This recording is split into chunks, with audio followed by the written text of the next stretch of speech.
So I'm Grant Kennedy, and I'm the Executive Director of the Kids First Association. Well, not having access to affordable childcare creates real pressure on families. When you don't have someone to watch your kids, everything becomes harder. You might have to turn down a job or skip out on a class, but even more basic than that, sometimes you can't even make it to your own medical appointments. I've seen parents have to miss dental visits, therapy, and really even prenatal care because there is no childcare available to them. And that stress, it really adds up. You're juggling everything, often alone, stretched thin financially, emotionally, and it can take a toll on your mental health, anxiety, burnout, and just the constant feeling of being stuck. While childcare subsidy program does provide support, there's just not enough accessible spaces for families to meet the demand. Depending on the work available to families, they may be faced with the potential of having to work just to pay for their childcare. And it really affects kids too, that without stable care, they're missing out on early learning, safe routines, and chances to build relationships. It impacts their development, and that can carry through to school and beyond.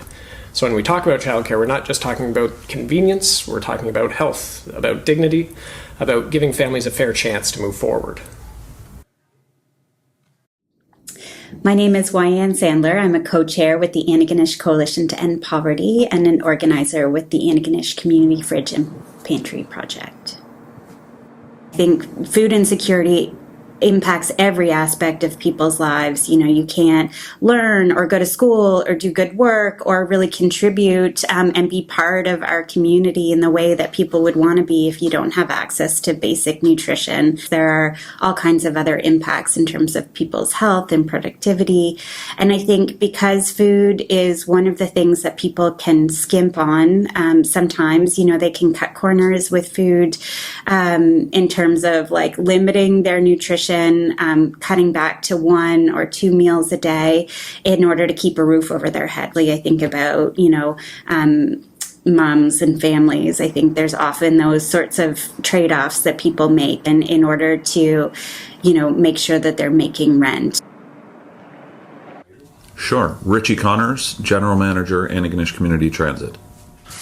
Things like employment barriers, you know, they're sort of bound to the hours that we work. It can mean a reduction of, you know, limited job access. They can't work a job that has them there late into the evenings or back shifts. They need to get home in the night, so maybe they have to leave at 4 o'clock. And then, you know, that leaves it open for an employer to just cut the ties altogether with them. And they no longer have that employment. So that's probably the biggest one that we see. Okay, Crystal Fleurin Hunter. I am the Children's Services Librarian for Pictou Antigonish Regional Library, and I also manage the Antigonish branch. Well, I think we sort of know a lot about how social isolation has a really negative impact on people's mental health and on their physical health as well. It's one of those key social determinants of health. If you're living in poverty too, your opportunities for social connection are going to be a lot more limited because maybe lack of transportation, just that stigma of, you know, poverty, the costs of attending different things. You know, there's not a lot of places you can go for free anymore. So one of the great things with being here at the library is it's a safe space, it's a public space. You don't have to pay money to be here. You can come in and just sit and read a newspaper or a magazine or just bring a cup of coffee and chat with friends. And nobody knows why you're here too. So, you know, if maybe you don't have anywhere else to go, we do have people that don't have anywhere else to go. And even for people that maybe don't necessarily want to go out and talk to other people all the time, but just to be around other people and just to be in a space. We started putting out like a community puzzle a couple of years ago, and you know, like there's a lot of friendships that have formed around that puzzle. People just kind of sitting and putting in a few pieces, and you know, it's something that's really simple but really impactful.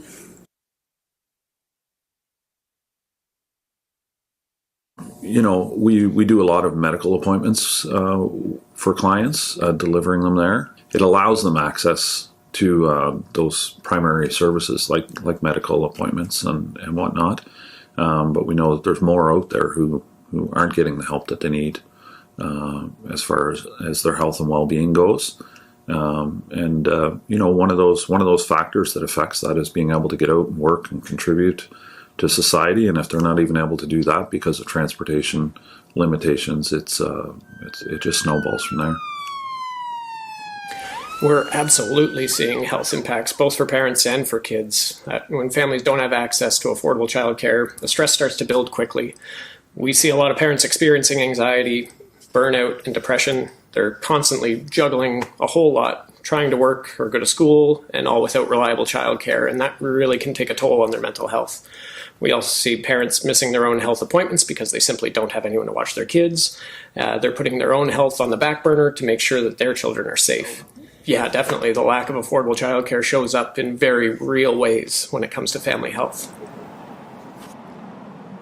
We have a virtual care navigator here at the library. Nova Scotia Health put in this virtual care options, these online programs, and just meeting doctors online to sort of try to fill some of those gaps, which is really great. But if you don't have a computer or you don't have internet, if you don't know how to use a computer or how to navigate these services, what are you going to do, right? So it's not just a matter of giving somebody access to a computer. A lot of times people need to learn how to use it, how to navigate different things. So we have like a virtual care navigator, but we also have a computer trainer who will sit down with people one-on-one and just sort of help learn how to navigate different things. And just setting up an email address to even be able to access some of these things is a barrier, right? So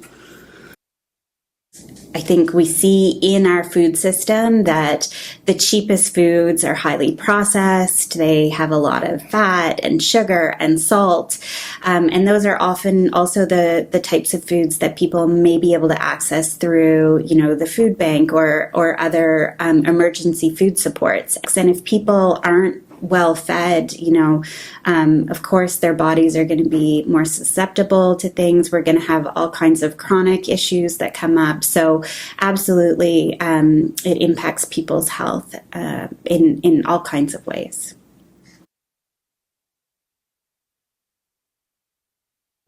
I think we always see, we have a fair assistance program, and we use that every year right to the max. And we know there's more people out there who could use the assistance, more fair assistance to help those who are in need. Really, we stretch it out as far as we can to help as many people as we can, but we're still missing some. Really, to continue to work towards building that high-quality, public, affordable early learning and childcare system at a provincial-wide perspective. Something that would be accessible to all families who want it at that $10 a day amount and potentially free for low-income families. Something potentially a little bit more immediate might be even looking at raising that threshold for subsidy supports from around $70,000 and raise it to more of an income level that really reflects what a living wage is in our province. I think the most important policy change that we need to see is a basic income program, a guaranteed livable income. We know that the food insecurity problem isn't because of a lack of food in our community, it's because of a lack of income. I think we absolutely need to be providing adequate income supports alongside other social programs that are going to support people to thrive and to be able to live with dignity and with choice. Of course, we also need to have some policy measures to address kind of the supply side. So we need to be regulating big grocery. And of course, we need to also be investing in local food systems so that we have a thriving local food system that's accessible and affordable to people in our community. There's a lot of work being done around basic income. I'm sure, hearing lots about that, but I can see that is something that would really help a lot of people. Because I think the costs of poverty are very high. And so, if we can sort of alleviate poverty, then, those costs will go down. Just have the dignity and the agency to sort of improve your life. So whether it's, going back to school or, being able to grow your own food or just making healthier life choices because you could afford to do that. I think that would really help. This is a community issue. We shouldn't be othering people. We should be understanding that any of us could be in this situation and that we really need to take care of each other as community members. I think this is an all of us issue, and we need to be putting in place measures and systems so that all of us are cared for. We need to be asking for more from our governments so that we have robust systems in place. We need to be supporting our local farmers and food systems, and we need to be making sure that nobody in our community is going hungry. Childcare is not just a family issue, it's a community issue. When families don't have access to affordable, reliable childcare, it affects everything. Parents can't work, kids miss out on early learning, stress builds, health suffers, and opportunities are lost. But when we invest in childcare, we support healthier families, stronger communities, and more stable futures for everyone. We all benefit when parents are supported, children are thriving, and no one has to choose between care and survival. If you have transportation needs, certainly reach out. We're here to help the community move about and get to the services and where they need to go. We do our best to accommodate everyone, every request we get, but we do have to turn some people away just because of our resources here are stretched thin. But we take pride in moving the people of Antigonish Town and County to where they need to go and to reach out if they have transportation needs that we may be able to help with. I think everybody deserves to live in dignity. I think we have this idea that people are poor because they make bad life choices or because, of something that they did. And I mean, even if you do make poor choices, you still deserve to have food and shelter and care and social connection. So I think that idea of just telling people to sort of go out, get a job, pull yourself up by your bootstraps, it really doesn't work. I think we need to be more compassionate towards people and just that everybody deserves to be, housed, clothed, fed, cared for. So